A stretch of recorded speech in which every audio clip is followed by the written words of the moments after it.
और यहाँ पर मास्टर जियांग पहुंचते हैं मास्टर जी के पास। दरअसल मास्टर जियांग ने एक इंस्टीट्यूट खोला था जहाँ पर लड़कों को गो गेम सिखाया जाता है, और अब उनका बिजनेस डूब रहा था क्योंकि उनके इंस्टीट्यूट से बहुत ही कम लोग टूर्नामेंट जीत पाते थे। इसलिए अब वो ये बिजनेस को बंद कर रहे हैं। पर उनका एक फेवरेट स्टूडेंट है जिनके के लिए वो बहुत ज़्यादा चिंता करते हैं, और उसका नाम है की। वो मास्टर जी से बोलते हैं कि आप बहुत ही अच्छा पढ़ाते हो और मैं चाहता हूँ कि मेरा फेवरेट स्टूडेंट आपके पास आ जाए। यहाँ पर कि अपने पहले मास्टर यानी कि मास्टर जियांग को अलविदा कहकर पहुंचता है मास्टर जी के पास और उनको चाय ऑफर करता है, और वो चाय मास्टर जी एक्सेप्ट कर लेते हैं। इसका मतलब ये कि अब से कि मास्टर जी का ही स्टूडेंट है। उसके बाद मिस्टर सेंग उसे पूरा स्टूडियो दिखाने लेकर जाते हैं कि यहाँ पे ये दोनों कह रहे होते हैं कि हमको ना ये की बिल्कुल नहीं पसंद। दरअसल ये दोनों की को बिल्कुल भी अच्छा नहीं मानते हैं और ये लोग कुछ प्लानिंग करने लगते हैं, पर पता नहीं चलता कि क्या प्लानिंग कर रहे हैं। यहाँ पे मिस्टर सैंग की को पूरा घर घुमाता है और ये भी दिखाता है कि जिंगसू ने कितने सारे अवार्ड्स और मेडल्स जीते हैं। मतलब उसके अवार्ड्स और मेडल्स दीवार में फिट नहीं आ रहे थे तो उसके लिए अलग से शेल्फ बनाया गया है। और मिस्टर सैंग कुछ काम है करके वहां से चले जाते हैं। अब की हमेशा कॉम्पिटिटर मानता था जिंगसू को, और वो कहता है कि मैं जितना हो सके उतना तेरे बारे में जानूंगा और तुझे हरा के ही रहूंगा। बाद में की जब बाहर पे बैठा होता है तो वहां पर ये दोनों ही आकर बैठ जाते हैं और एक दूसरे से पूछने लगते हैं, यार जब तू पहली बार आया था ना यहाँ पे तो तूने पार्टी दी थी ना सबको एक 5 स्टार होटल में। और जी ही कहने लग जाता है, हाँ हाँ तूने भी तो पार्टी दी थी, इतना महंगा होटल था वो। तभी की पलटता और बोलता है कि तुमने किस एज में यहाँ पर एडमिशन लिया था। लेन बोलती है मैंने 6 साल की उम्र में लिया था, और जी बोलता है मैंने 10 साल की उम्र में। और यहाँ पे से दोनों का ही झूठ पकड़ा जा सकता है कि इतनी छोटी एज में होने के बाद ये दोनों पार्टी कैसे दे रहे थे एक दूसरे को। और फिर दोनों ही शर्मिंदा होकर वहां से चले जाते हैं। पर की दोनों को पीछे से रोक लेता और कहता है कि ठीक है ऐसा है तो मैं सबके साथ आज डिनर पार्टी देने को तैयार हूँ, पर हाँ जिंगसू को भी इनवाइट कर लेना।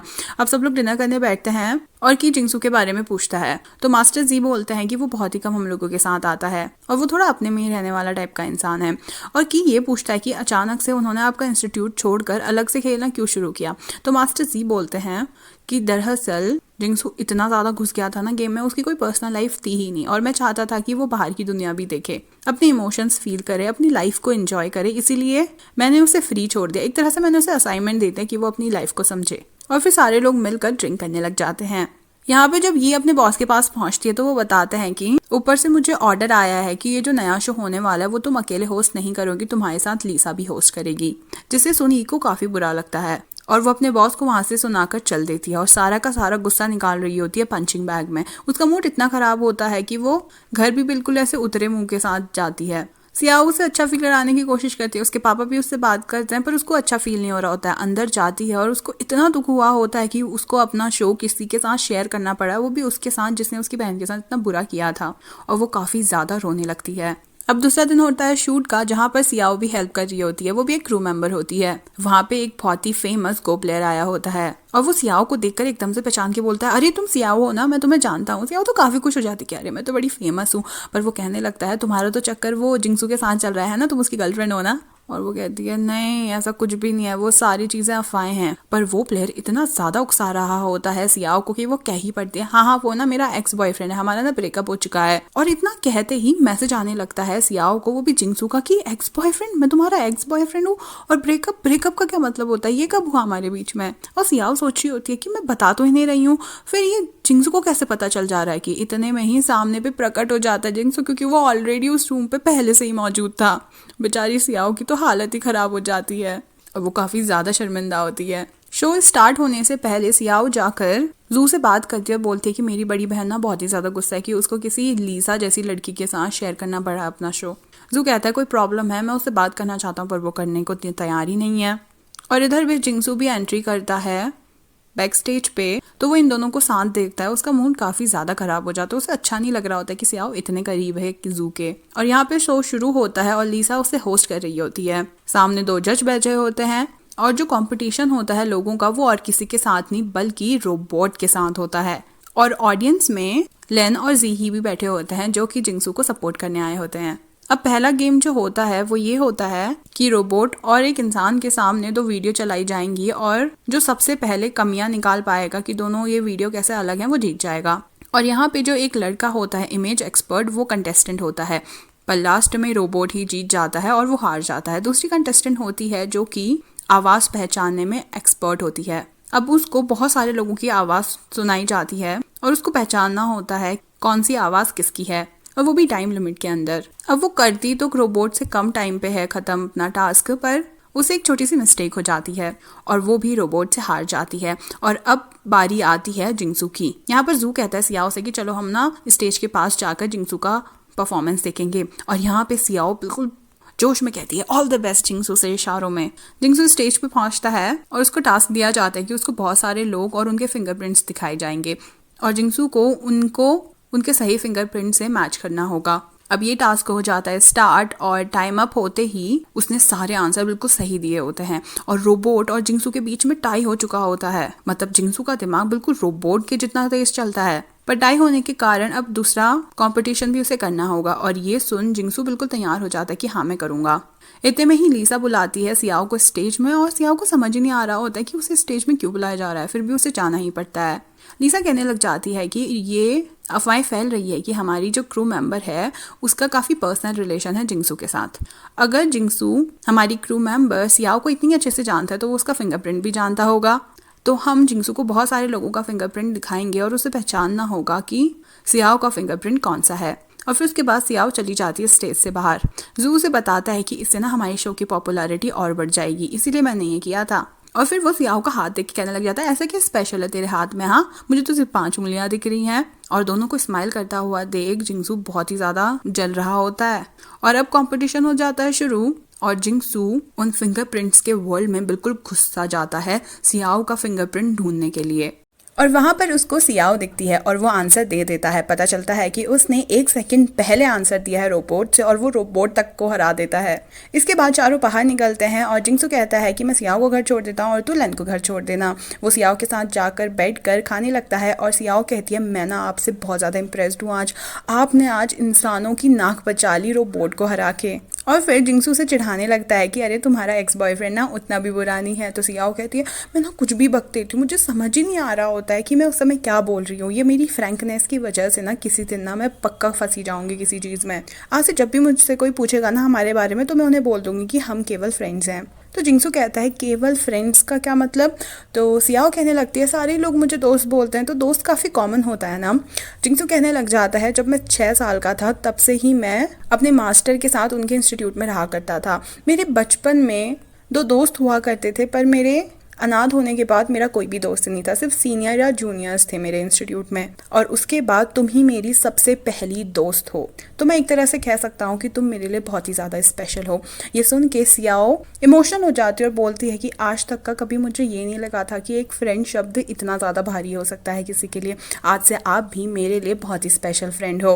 अब दूसरे दिन कॉन्फ्रेंस हो रही होती है और उनकी बॉस बताती है कि ये जो पहला शो था ना वो बहुत ही ज़्यादा हिट गया है और रेटिंग्स काफ़ी अच्छी गई हैं इस गेम शो की। और यहाँ से पता चलता है कि सारे लोग जू को इतनी इंपॉर्टेंस इसलिए दे रहे हैं क्योंकि ये पूरी की पूरी कंपनी जू की है, ये इस कंपनी का डायरेक्टर है। वो उठता है, सबको क्रेडिट देने लगता है और बोलता है कि मैं सबसे ज़्यादा क्रेडिट सियाओ को देता हूँ क्योंकि उसी ने ही जिंगसू को मनाया था और जिंगसू के आने की वजह से ही हमारा शो पॉपुलर हुआ है। वो उसको एक गिफ्ट देता है जिसमें बहुत ही सुंदर क्लिप्स होती हैं। उसके बाद दोनों खाने बैठते हैं और बातों ही बातों में जिंगसू कहने लगता है कि मैं किसी लड़की को काफ़ी पसंद करता हूँ पर मैं ना उसे बता नहीं पा रहा हूँ। सियाओ को लगता है ये पक्का उसकी बात कर रहा है।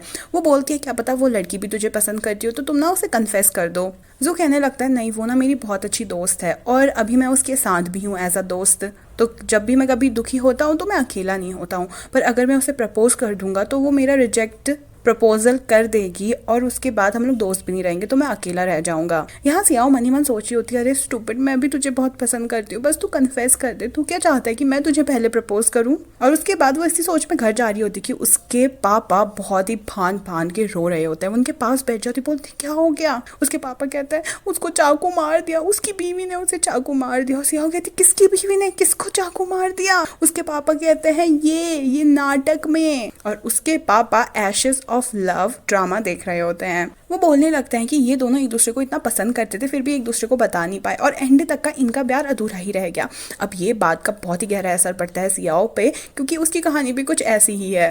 अब वो सोच रही होती है कि हम दोनों भी एक दूसरे से प्यार करते हैं और हम दोनों ही एक दूसरे को नहीं बता पा रहे, तो कहीं मैं अकेले ही ना मर जाऊं। और फिर वो डिसाइड करती है कि वो अब कन्फेस कर ही देगी जू को अपनी फीलिंग्स। और फिर सोचने लगती है शर्मा शर्मा के कि रिलेशनशिप में आने के बाद मैं उसे क्या बोलूंगी, डार्लिंग जू या बेबी जू। और बहुत ही शर्मा रही होती है। इतने में ही उसे जिंगसू का कॉल आता है और वो बोलता है कि कल मुझे किसी के लिए गिफ्ट लेना है, तो क्या तुम मेरे साथ चलोगी। और सियाओ कहती है ठीक है। तो दूसरे दिन दोनों ही मॉल में होते हैं, उसके फ्रेंड के लिए गिफ्ट खरीद लिया जाता है। और अब बारी आती है कि सियाओ जू के लिए गिफ्ट खरीदे, क्योंकि प्रपोज करते वक्त वो जू को कुछ देना चाहती है। अब वो टाइज वगैरह दिखा रही होती है और जिंगसू कहता है कि ये तुम किसके लिए ले रही हो। तो सियाओ बोलती है कि मैं जू के लिए ले रही हूँ और मैं उसको अपनी फीलिंग्स बताने वाली हूँ।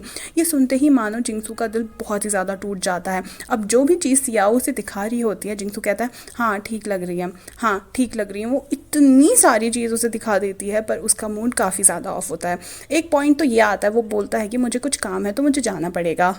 और वो वहाँ से जाकर घर पे सोच रहा होता है कि एक पहली लड़की है जिसको मैं कलर में देख सकता हूँ, पहली लड़की है जिसको मैं बहुत ज़्यादा पसंद कर पाया हूँ, जिसके साथ मैं फ्रैंक हो पाया हूँ, और वो पहली ही लड़की किसी और को प्यार करती है। उसका दिल काफ़ी ज़्यादा चूर चूर हो चुका होता है। पर इधर सियाओ काफ़ी एक्साइटेड होती है कि वो जू को प्रपोज करने वाली है और जो उसका प्रपोजल एक्सेप्ट करने वाला है, और वो रेडी होने के लिए फुल तैयार होती है। उतने में ही उसकी बहन ये वहाँ पर आती है और वो अपनी बहन से उसका गाउन मांगने लगती है कि बहन प्लीज़ दे दे, मुझे अच्छा दिखना है जू के पार्टी में।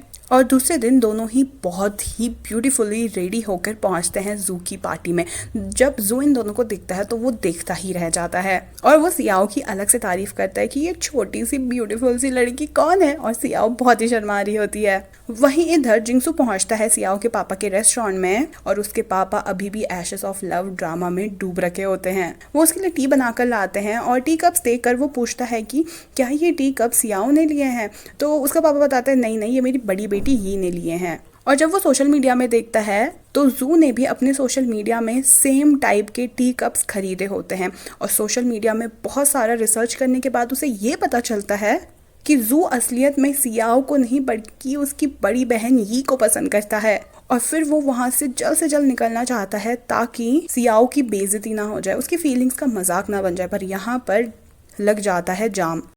अब उसको सियाओ की काफ़ी ज़्यादा चिंता हो रही होती है। यहाँ पर सियाओ वॉशरूम पहुँचती है और खुद को समझा रही होती है, अरे उसने पहले ही तो तुझसे बोल दिया है इशारों इशारों में कि तुझे पसंद करता है, अब बस तुझे ही उसे प्रपोज करना है और वो झट से हाँ कह देगा। इसमें कोई टेंशन की बात है ही नहीं, वो घबरा रहा है तो तुझे तो बहादुर बन के बोलना ही पड़ेगा ना।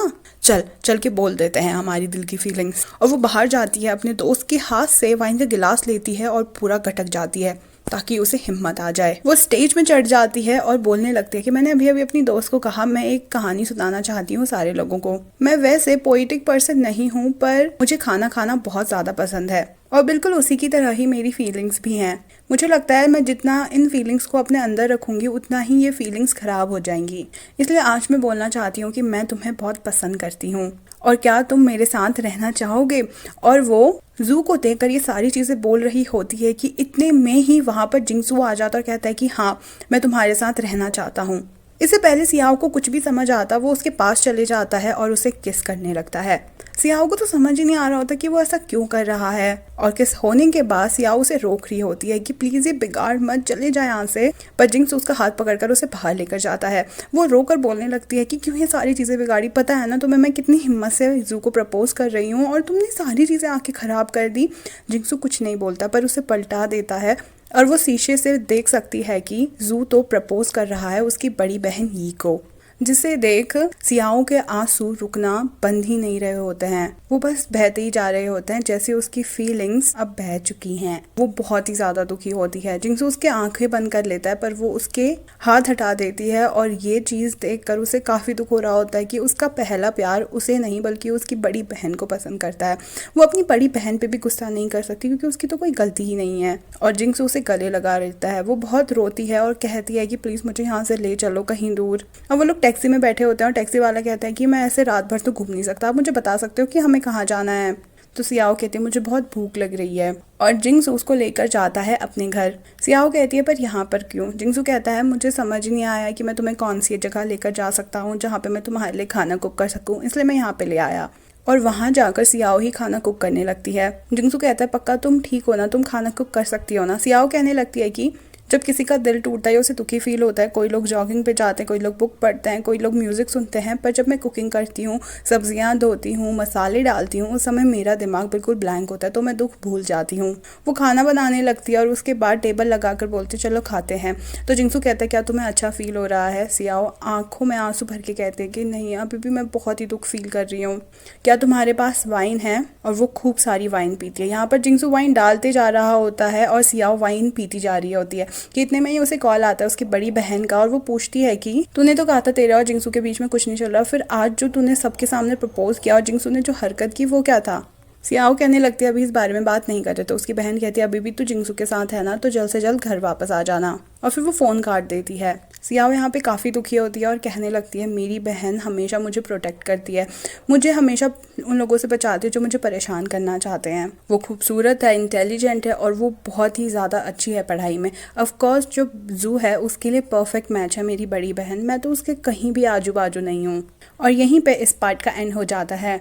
अब क्या यी ने जू का प्रपोजल एक्सेप्ट कर लिया? और ये जानने के बाद कि सियाओ का पहला क्रश उसे नहीं पसंद करता, तो क्या अब जिंगसू और सियाओ की लव स्टोरी बन सकती है?